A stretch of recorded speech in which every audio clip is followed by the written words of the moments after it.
Did he take them both?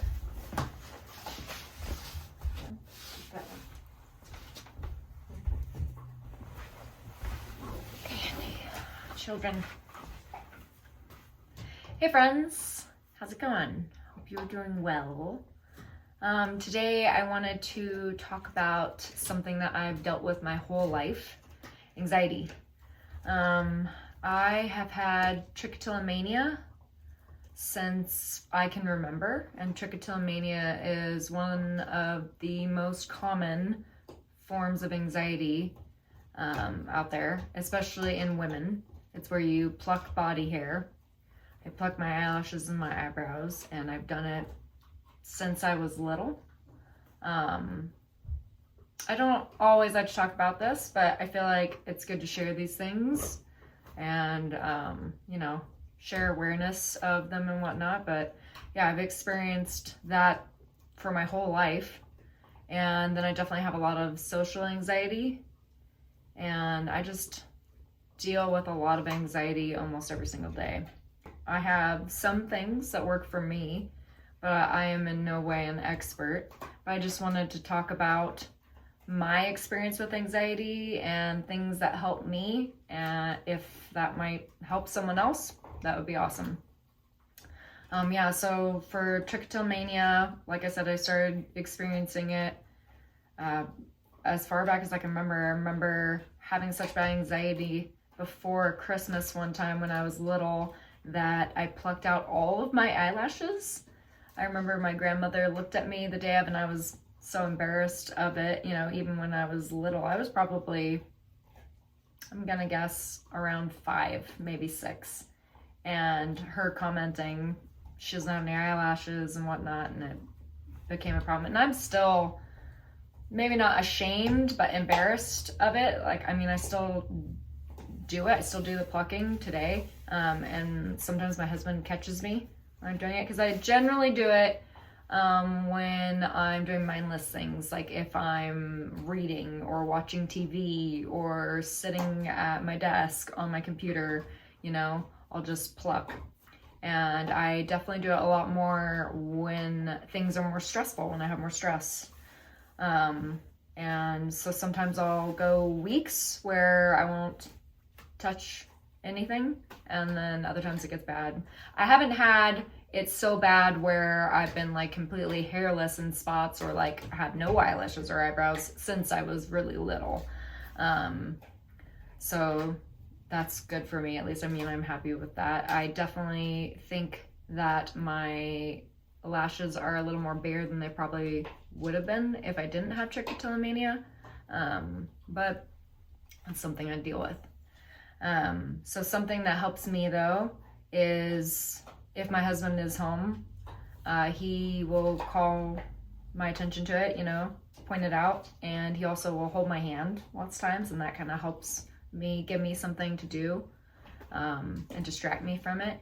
And then also wearing rings, which I used to wear a lot more rings. Now I just have my engagement ring.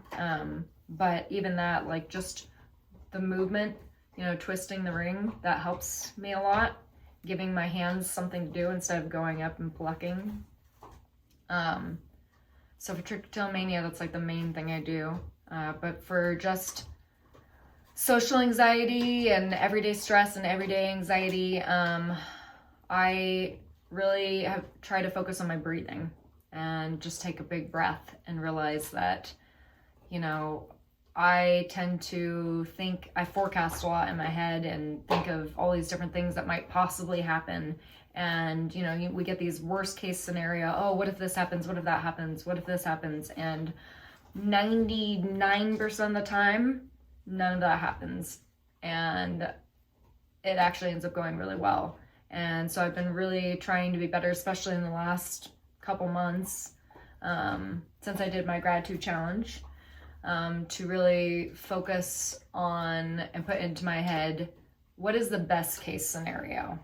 And just kind of go with that and think, okay, this is most likely what's going to happen, so let's not stress. And also, what will be, right? But it is really hard to think that when you're in the moment and you're experiencing the anxiety and the stress. Something else that I try to think about often is one time I was in a bookstore, I can't remember which bookstore, and I saw a book cover, and I don't remember the exact book or who the author was, and I definitely am not saying this verbatim, but I remember the title was something like Anxiety is Fear, and that just made me realize, I mean, it was not those exact words, obviously, but it basically was saying anxiety is nothing really but the fear of the future, the fear of the unknown. And just that realization to me that anxiety is basically fear is crazy. I just don't want to live my life in fear, and especially of the unknown, because who knows what's going to happen. Like I just said, you know, most of the time it ends up being something good or turns out to the best, you know, and not bad. So just when I realized that, it definitely changed my mindset on anxiety. I still experience it, maybe not as bad as I used to, and I still deal with stress, but when it's happening to me, a lot of times I try to stop and think to myself, like, I am not afraid, and I don't want to live my life in fear. I don't want to be afraid of what could happen, and I'm just gonna go for it. I trust myself. I know who I am at this point. You know, I am confident in myself. I'm a smart woman, and I can handle these things that are thrown at me. So I really try to think about that. And then, yeah, just focusing on breathing, deep breathing, because I notice lots of times I'll hold my tension and hold a lot of stress and anxiety, and just breathing, taking a breath, you know, stopping to focus and be in the moment and be present and say, okay, why, you know, think about what's here and what's now and not so much in the future. That helps me a lot too. But yeah, I just wanted to talk a little bit about this. I feel like nowadays people experience a lot more anxiety than we used to. Maybe that's just because it's more studied than it used to be. Maybe we're more aware of it.